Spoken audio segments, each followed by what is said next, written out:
Welcome dear students on my channel Dhamaka coaching. मैं आपका teacher Vishnupal. इस वीडियो में मैं आपको थेल्स थ्योरम कैसे प्रूफ होता है या BPT theorem basic proportionality theorem कैसे प्रूफ होगा वो आपको क्या करूँगा, मैं पढ़ाऊँगा। ठीक है, तो आइए शुरू करते हैं देरी न करते हुए। देखिए, सबसे पहले एग्ज़ाम में आपका अक्सर ये एग्ज़ाम में प्रूफ करने के लिए थ्योरम आता है। ठीक है, ये एग्ज़ाम में कह देगा state and proof basic proportionality theorem और थेल्स थ्योरम। ठीक है, तो ये इसका हो गया आप स्टेटमेंट, ये आपका क्या हो गया स्टेटमेंट। ठीक है, ये जो ग्रीन कलर से लिखा गया है थ्योरम का स्टेटमेंट। आपको थ्योरम का स्टेटमेंट याद रहना चाहिए ना। थ्योरम का स्टेटमेंट भी दे सकता है या कह सकता है state and proof this theorem. तो थ्योरम का स्टेटमेंट है if a line drawn parallel to one side of a triangle to intersect the other two sides in distinct points the other two sides are divided in the same ratio. देखिए, ये theorem है। इस theorem में सबसे पहले आपको ये पता करना होगा कि हमारे पास गिवन क्या क्या हमारे पास डेटा गिवन होगा और क्या हमें प्रूफ करना है। थ्योरम को पढ़ने के बाद ये सब बातें आपको ध्यान रहनी चाहिए। तो आइए देखते हैं। सबसे पहले इसमें देखिए गिवन में रहेगा आपका कि if line drawn parallel to one side of a triangle. एक ट्रायंगल हम लोग बनाएंगे। ठीक है, ये आपका ट्रायंगल हो गया ABC। ठीक है, उस ट्रायंगल में तीन साइड होंगे। तीनों साइड में से कोई एक साइड हम लोग सेलेक्ट करेंगे। ठीक है, we will select one side of the triangle. तो हमने एक साइड ले लिया BC। अब इसी BC साइड के पैरेलल एक लाइन ड्रॉ करेंगे। उस लाइन का नाम है DE। ठीक है, उस लाइन का नाम है DE। अब ये जो DE है, ये DE जो लाइन है इस ट्रायंगल के जो दो साइड BC के अलावा जो बचे हैं AB और AC, इसके दो पॉइंट्स पर या दो पॉइंट्स में, ठीक है, क्या करेगा, इंटरसेक्ट करेगा। ये DE लाइन इंटरसेक्ट करेगा D पॉइंट और E पॉइंट में। ठीक, तो इंटरसेक्ट करता है तो क्या होता है, जो होगा इंटरसेक्ट करने के बाद वही मुझे प्रूफ करना है। तो यहाँ तक पॉइंट्स तक आपका गिवन है। तो जब इंटरसेक्ट करता है तो हमें प्रूफ क्या करना है, यहाँ से यहाँ तक ये जो लाइन आया इसी को क्या करना है, प्रूफ करके बताना है। The other two sides are divided in the same ratio. माने ये जो AC है साइड, AC साइड और AB साइड है, वो उन दोनों साइड को ये D लाइन क्या करेगा, सेम रेशियो में डिवाइड करेगा। ठीक है, मतलब AB का अगर दो पार्ट करता है AD और DB और इनका रेशियो ले लें AD और DB का, उसी तरह AC का दो पार्ट करता है D और AE और EC का रेशियो ले लें तो वो रेशियो इक्वल होना चाहिए, जैसा कि यहाँ आप देख सकते हैं। अच्छा, तो अब देखिए, तो मैंने इस स्टेटमेंट के अकॉर्डिंग एक ट्रायंगल ले लिया, तो इसलिए मैं लिखा हूँ let ABC be a triangle in which a line DE is parallel to side BC। ABC आपका एक ट्रायंगल हो गया जिसमें एक लाइन DE है, वो BC के क्या है, पैरेलल है। We have to show that DE divides the sides AB and AC at the points D and D respectively in the same ratio। और हमें क्या शो करना है, क्या प्रूफ करना है कि ये जो DE है वो AB और AC को सेम रेशियो में डिवाइड करता है। Means AD upon DB equal AE upon EC मुझे प्रूफ करना है। ठीक है, तो देखिए जो है ये जो थ्योरम है बिना कंस्ट्रक्शन के ये प्रूव नहीं हो सकता है। ठीक है, तो आप इस फिगर में जो डॉट लाइन देख सकते हैं, ये ये सब कंस्ट्रक्शन किए गए हैं। ये सब क्या है, कंस्ट्रक्शन किए गए हैं इस ट्रायंगल में। बिना कंस्ट्रक्शन का हमारा जो थ्योरम है वो प्रूव नहीं हो सकता है। तो देखिए हमने कंस्ट्रक्शन जो किया है उसको लिखना पड़ेगा। We draw EL perpendicular AB। Perpendicular को आप अल्टीट्यूड भी कह सकते हैं। क्या कह सकते हैं? अल्टीट्यूड भी कह सकते हैं। EL परपेंडिकुलर AB, ये EL है, ये EL है, परपेंडिकुलर डाला गया है किस पर? इस AB पर, ठीक है। AD पर भी कह सकते हैं, AB पर डाला गया या AD पर डाला गया, ठीक है, दोनों काम कर सकते हैं, इसलिए मैं AB लिखा हूँ यहाँ पर। उसी तरह DM किस पर परपेंडिकुलर है? ये आपका जो DM है ये AC साइड पर परपेंडिकुलर है या अल्टीट्यूड है कह सकते हैं, ठीक है। And join DC and EB, और DC और EB को ज्वाइन करा दिया, ठीक है। तो अब किसी भी ट्रायंगल में 3 अल्टीट्यूड खींचे जा सकते हैं। कितने अल्टीट्यूड? 3 अल्टीट्यूड खींचे जा सकते हैं। अल्टीट्यूड जो होता है किसी भी ट्रायंगल में किसी एक वर्टेक्स से उसके अपोजिट साइड पर जो परपेंडिकुलर ड्रॉ किया जाता है वही उस ट्रायंगल का क्या हो जाता है? अल्टीट्यूड हो जाता है। तो अल्टीट्यूड को परपेंडिकुलर भी कह सकते हैं या हाइट भी कह सकते हैं। अच्छा, तो अब देखिए मैं क्या करने वाला हूँ कि अब मैं एरिया निकले वाला हूँ, ठीक है। एरिया, तो ट्रायंगल का एरिया सब लोग जानता है 1/2 बेस इंटू हाइट होता है। अच्छा, तो ये जो परपेंडिकुलर है ये हाइट भी कह सकते हैं। तो सबसे पहले मैं एरिया ऑफ ट्रायंगल ADE निकाल लेता हूँ। एरिया ऑफ ट्रायंगल ADE, ये आपका ट्रायंगल है ADE, इसका एरिया निकालना है। अलग से मैं फिगर छोटा में बना देता हूँ, उसी को पार्ट वाइज निकाल करके ADE। अब देखिए यहाँ से परपेंडिकुलर इस पर है, ठीक है, मान लीजिए ये परपेंडिकुलर है, फिर यहाँ से भी परपेंडिकुलर है, ठीक है। तो अब देखिए EL परपेंडिकुलर है AD पर, तो इसका अल्टीट्यूड हो गया। तो अब इस अल्टीट्यूड के करस्पॉन्डिंग इस ट्रायंगल का एरिया कितना होगा? तो लिख देता हूँ मैं 1/2, ये जिस पर अल्टीट्यूड है वो बेस हो जाता है, बेस, और हाइट आपका EL हो जाएगा, ठीक है। इक्वेशन नंबर 1 लिख दीजिए। फिर उसी तरह इसी ट्रायंगल का मैं फिर निकालूंगा एरिया। आप किसी भी अल्टीट्यूड के करस्पॉन्डिंग जो है एरिया निकालिए, उसी ट्रायंगल का, सेम ट्रायंगल का सब एरिया क्या होगा? आपस में इक्वल होगा। अगर पहले अल्टीट्यूड के लेकर पहले अल्टीट्यूड के करस्पॉन्डिंग हम लोग एरिया निकाल रहे हैं, मान लीजिए अगर 10 मीटर स्क्वायर आया तो दूसरे अल्टीट्यूड के करस्पॉन्डिंग भी 10 मीटर स्क्वायर आना चाहिए, और तीसरे अल्टीट्यूड के करस्पॉन्डिंग भी क्या आना चाहिए? 10 मीटर स्क्वायर, ठीक है।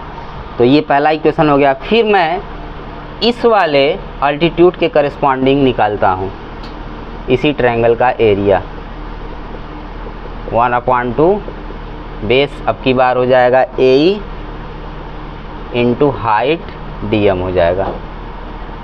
इक्वेशन नंबर 2 हो गया, ठीक है। अच्छा, इतना तो हो गया। अब देखिए और भी ट्रायंगल्स यहाँ पर बन रहे हैं। यहाँ पर देखिए एक ट्रायंगल ये है DEB, और एक ट्रायंगल है EDC, ठीक है। अलग से रफली मैं निकाल के बना देता हूँ।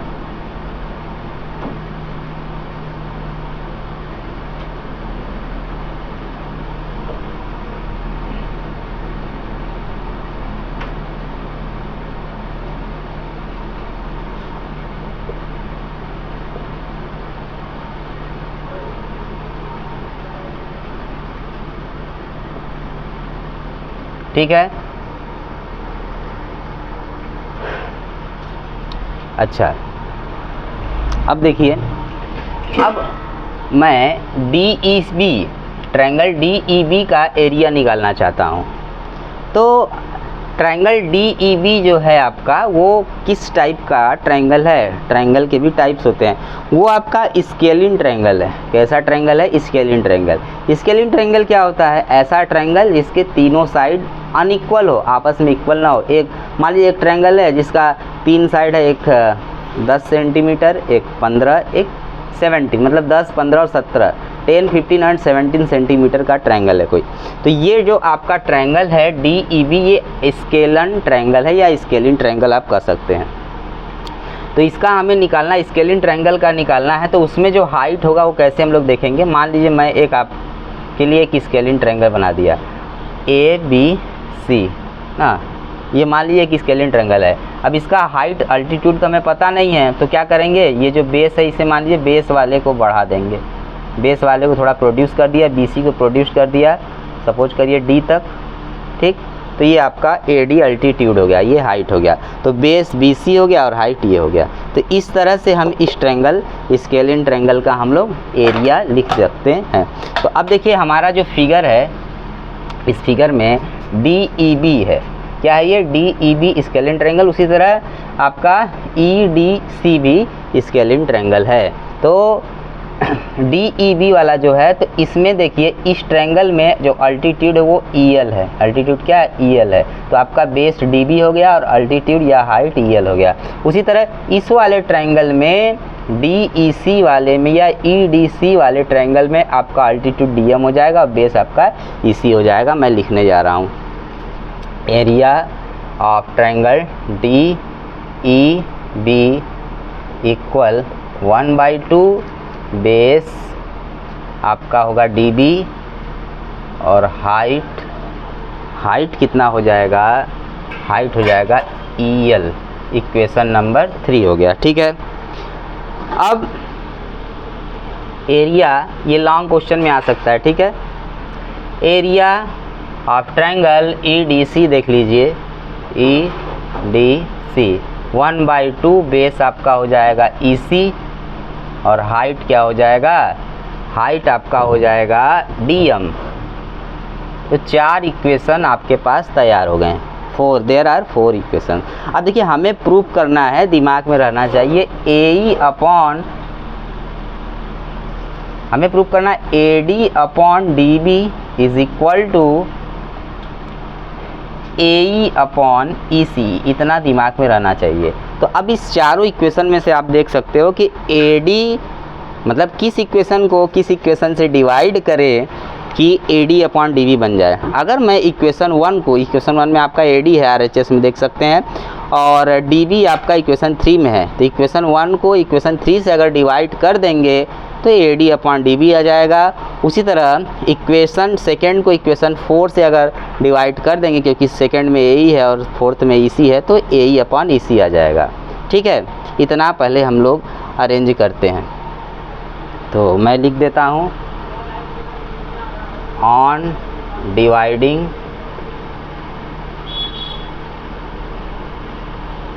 इक्वेशन 1/3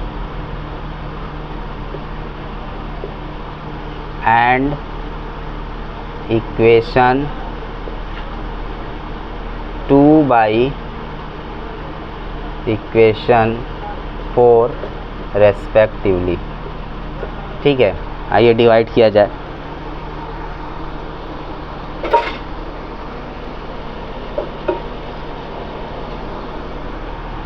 ये हो गया आपका area ADE upon area, left hand side वाला लेफ्ट हैंड साइड से डिवाइड होगा, DEB equal 1/2 into 1/2 into AD into EL upon 1/2 into DB into EL, ठीक है।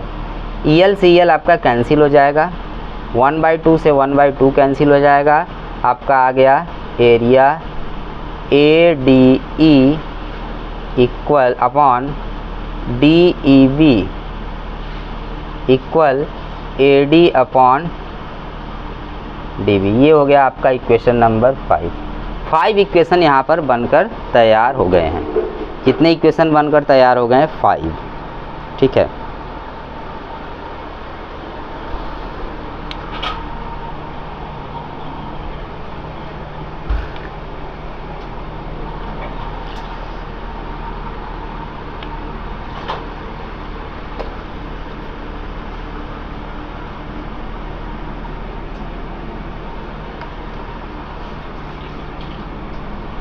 अब देखिए हमको क्या करना है, सेकंड वाले को 4 से डिवाइड करना है, तो हो जाएगा area ADE upon area EDC ठीक है, equal 1/2 into AE into DM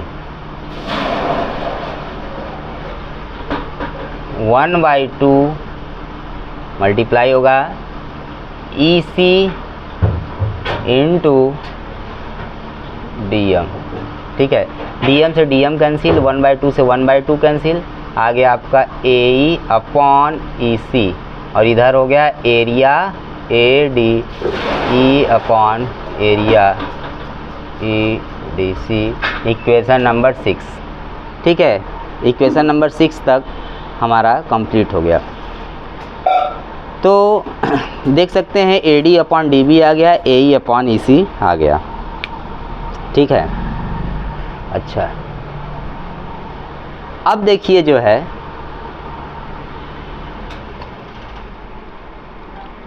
अब हमें AE अपॉन EC को किसके इक्वल करवा देना है, AD अपॉन DB के। ठीक है, तो देखिए कैसे इक्वल वो होगा।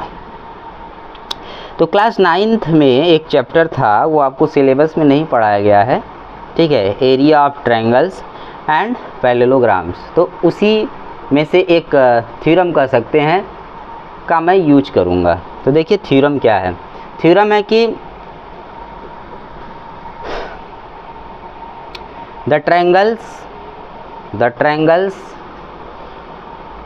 are on the same base and between the same parallels have same area। मतलब अगर आपके पास दो ट्रायंगल्स हैं, क्या है, दो ट्रायंगल्स, और वो दोनों ट्रायंगल्स एक ही बेस पर सिचुएटेड हो, मतलब उनका जो बेस हो एक ही हो। ठीक है, और मतलब सेम बेस हो और सेम पैरेलल लाइंस के बीच हो, तो वो दोनों ट्रायंगल्स का जो एरिया होगा वो इक्वल होता है। जैसे देखिए यही यहाँ पर हमारा एक ट्रायंगल है, नाम है ट्रायंगल का, क्या है ये, DEB है। ठीक है, ट्रायंगल का नाम है आपका DEB और दूसरे वाले का नाम है EDC। तो इसको मैं अलग से यहाँ पर लिखा हूँ। यहाँ देखिए DEB जो ट्रायंगल है और यहाँ पर EDC जो ट्रायंगल है।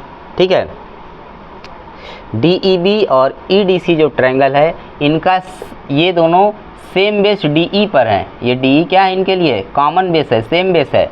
और हमको ये भी पता है कि DE और BC क्या है, पैरेलल है। अभी बात हुआ है, शुरू में ये गिवन था उसके स्टेटमेंट में, थ्योरम के स्टेटमेंट में, DE पैरेलल है BC के, और ये दोनों के दोनों ट्रायंगल, ये ट्रायंगल और ये ट्रायंगल दोनों ही सेम बेस DE पर हैं और सेम पैरेलल लाइंस DE और BC के बीच हैं। इसलिए एरिया जो DEB होगा वो एरिया EDC के इक्वल होगा। तो यहाँ मैं लिख देता हूँ, since triangle DEB and triangle EDC are on the same base DE। ठीक है, same base DE and between the same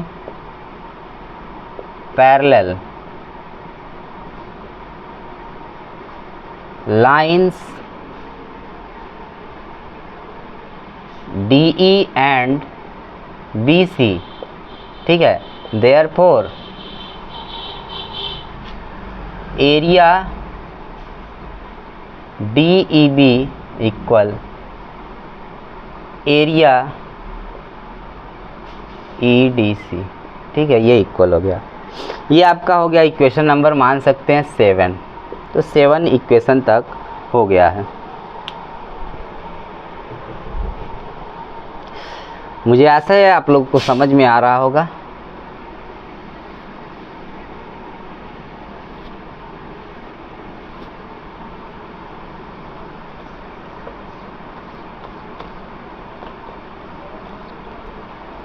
अब देखिए ये जो इक्वेशन नंबर 7 आया है, इस इक्वेशन नंबर 7 का मैं यूज करूँगा इक्वेशन नंबर 5 में, क्योंकि इक्वेशन नंबर 5 के LHS में देख सकते हैं एरिया DEB लिखा है। ठीक है, तो यहाँ मैं लिख सकता हूँ फ्रॉम इक्वेशंस 5 एंड 7। ठीक है, तो रखिए area ADE upon area EDC equal AD upon DB। ये आपका हो गया इतना, इसको मान लीजिए इक्वेशन नंबर 8। ठीक है, तो अब देख सकते हैं इक्वेशन नंबर 6 और 8 में कि इक्वेशन नंबर 6 का जो लेफ्ट हैंड साइड है और इक्वेशन नंबर 8 का जो लेफ्ट हैंड साइड वो सेम है, इसीलिए ये जो RHS भी होगा ना, दोनों इक्वेशन का जो RHS होगा वो भी क्या होगा, सेम होगा। ठीक है, क्योंकि अगर x इक्वल है y के और फिर y इक्वल है z, ऐसे कर सकते हैं x इक्वल है y के फिर x z के भी इक्वल है, तो ये आपस में इक्वल होंगे। ठीक है, तो यहाँ लिख दीजिए सो फ्रॉम इक्वेशंस 6 एंड 8 से क्या होगा, AD upon DB equal AE upon EC। ये आपका प्रूफ हो गया। ठीक है, नोट कर सकते हैं इसे।